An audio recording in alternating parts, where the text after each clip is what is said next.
جی مفتی صاحب آپ نے صحیح کہا، اور یہ بھی آپ نے صحیح کہا کہ بہت ساری خانقاہوں پہ فتوے لگے ہیں، لیکن آپ یہ بھول گئے کہ کوئی مولوی بچا بھی نہیں ہے جو جتنا بڑا ٹھیکیدار ہو۔ کس پہ نہیں لگے ہیں آپ یہ بتائیے؟ سب سے پہلے تو کس پہ لگے ہیں یہ لسٹ بعد میں بنائیے گا۔ اس کی لسٹ بنائیے کہ کس کا دامن پاک ہے اور کون بے غبار ہے، کون مسلمہ سنی ہے۔ دراصل جو میں نے اس سے پہلے بات کہی کہ ہوا کیا کہ اعلیٰ حضرت کے بعد ان کے بعض ماننے والوں میں نفس پرستی پیدا ہو گئی، اور اس نفس پرستی نے ایک غلط مقدمہ قائم کیا۔ مقدمہ کیا قائم کیا کہ اعلیٰ حضرت سے ایک حرفی اختلاف نہیں ہو سکتا۔ اس کے بعد سب ایک دوسرے کو اعلیٰ حضرت کا مخالف کہا کے سب کے خلاف فتوے لے کے آ گئے۔ کسی کو چھوڑا نہیں ہے، کسی کو چھوڑا نہیں ہے، وہ چاہیں علامہ ظفر الدین بہاری ہوں، علامہ نعیم الدین مراد آبادی ہوں، وہ چاہیں کچھوچھا کے مشائخ ہوں، کہ کہیں کے مشائخوں کے اشرفیہ کے اساتذہ ہوں، ہے نا، کسی کو چھوڑا نہیں ہے۔ آپ دیکھ لیجئے، وہ حضرت مفتی نظام الدین صاحب قبلہ کی بات ہو، مفتی نظام الدین صاحب قبلہ نے جب کتاب لکھی لاؤڈ اسپیکر پہ نماز، اس کے بعد کیا حالات بنے اس کو آپ دیکھ لیجئے۔ علامہ مدنی میاں صاحب نے جب ایک تحقیق کی کہ اسکرین پہ جو تصویر ابھرتی ہے وہ تصویر نہیں ہے، عکس ہے، اس کے بعد کتنے فتووں کا انبار آیا، کون ہے جو ان فتووں کے انبار سے بچا ہوا ہے۔ یہ سوال نہیں ہے کہ آپ کے خلاف فتوے کیوں آیا ہے، سوال یہ ہے کہ یہ فتوے بازی سب کے خلاف کیوں ہو رہی ہے۔ آپ کو کیا لگتا ہے کہ دعوت اسلامی والے جو ہیں مولانا الیاس قادری صاحب، کیا ان کے خلاف فتووں کی کمی ہے؟ کیا کون ہے جو بچا ہوا ہے اس حمام میں؟ کون ہے جو لباس کے اندر ہے؟ کوئی بچا ہوا نہیں ہے۔ سوال یہ ہے کہ یہ کیوں اس طرح کی فتوے بازی ہو رہی ہے، کیوں شروع سے؟ علامہ نعیم الدین مراد آبادی علیہ الرحمہ نے اپنے زمانے میں جو سنی کانفرنس کی، کیا ان کو لوگوں نے معاف کر دیا؟ بچا کون ہے اس حمام میں؟ کوئی بچا نہیں ہے۔ محدث اعظم ہند، کیا وہ بچے ہیں؟ کیا لوگ سمجھتے ہیں کہ یہ چیزیں سب لوگ بھول گئے؟ یعنی آج مقدمہ صرف خانقاہ عارفیہ پہ ہے؟ دراصل یہ تو وقت کی بات ہے۔ جو لڑنے والا جب مزاج آپ کے اندر ڈیولپ کر جائے گا، جب لڑنے والا مزاج ڈیولپ کر جائے گا تو آپ ایک ایک کر کے تو سب سے لڑتے رہیے گا۔ تو یہ لڑنے والا جو مزاج ڈیولپ ہو گیا، یہ تو کنٹینیو چل رہا ہے۔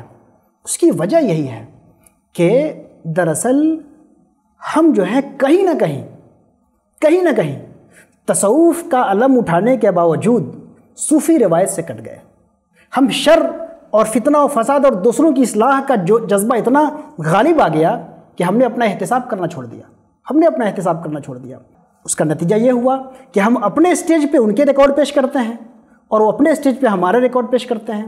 یہ پورا جو شرپسندی کے جو عناصر ہیں، ان تمام کو ختم ہونا چاہیے۔ اس کے لیے قلبی تزکیہ کی ضرورت ہے، تصفیہ کی ضرورت ہے، روحانیت کی ضرورت ہے۔ یہ افسوس کی بات ہے کہ ہمارے اپنے حلقے میں بھی تزکیہ اور تربیت کی بہت زیادہ کمی ہے، ورنہ کیا وجہ ہے کہ آپ کے ایک استاذ ہیں اور استاذ نے آپ کی کسی فقہی رائے سے اختلاف کر لیا تو آپ اس کے خلاف برہم ہو گئے، یا کسی شاگرد نے آپ کی رائے سے اختلاف کر دیا، آپ اس کو ضلالت اور گمراہی تک پہنچا دیے۔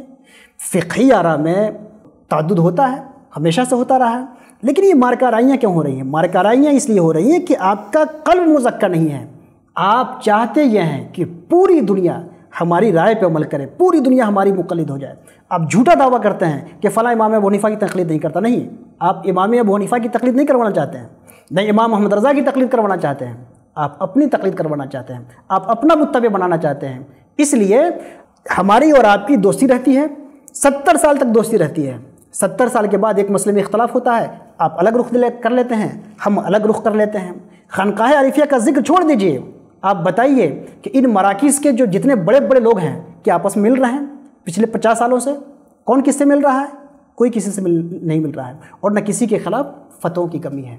تو ایک تو اخلاقی تربیت کی کمی ہے، تزکیہ کی کمی ہے، حقیقی تصوف کی کمی ہے، اور دوسری چیز غلط مقدمہ جو یہ بنایا گیا ہے کہ اعلیٰ حضرت حرف آخر ہیں، ان سے جو اختلاف کر لے گا وہ گمراہ ہو جائے گا۔ یہ غلط مقدمہ ہے اور اس سے توبہ کرنے کی ضرورت ہے، اعلانیہ برات کرنے کی ضرورت ہے، اور خاص طور پر ان لوگوں کو برات کرنے کی ضرورت ہے جن کے اوپر گاچھ گر چکا ہے اور جن کے سر کے بال جو اڑ چکے ہیں، اتنے پڑے ہیں اوپر اولے کہ سارا سر صاف ہو چکا ہے۔ اس کے باوجود وہ سبق لینے کے لیے تیار نہیں، وہ اپنا بھول جاتے ہیں۔ ہوتا یہ ہے کہ مطلب دنیا بھر کے سامنے والے نے آپ کو مارا پیٹا اور پھر تھوڑی دیر بعد پھر دلالی کرنے شروع کر دیے۔ اس سے باہر آئیے، اپنا یاد کریے بھائی، آپ بھول کیوں جاتے ہیں؟ اپنا بھولیے مت، اپنا یاد کریے۔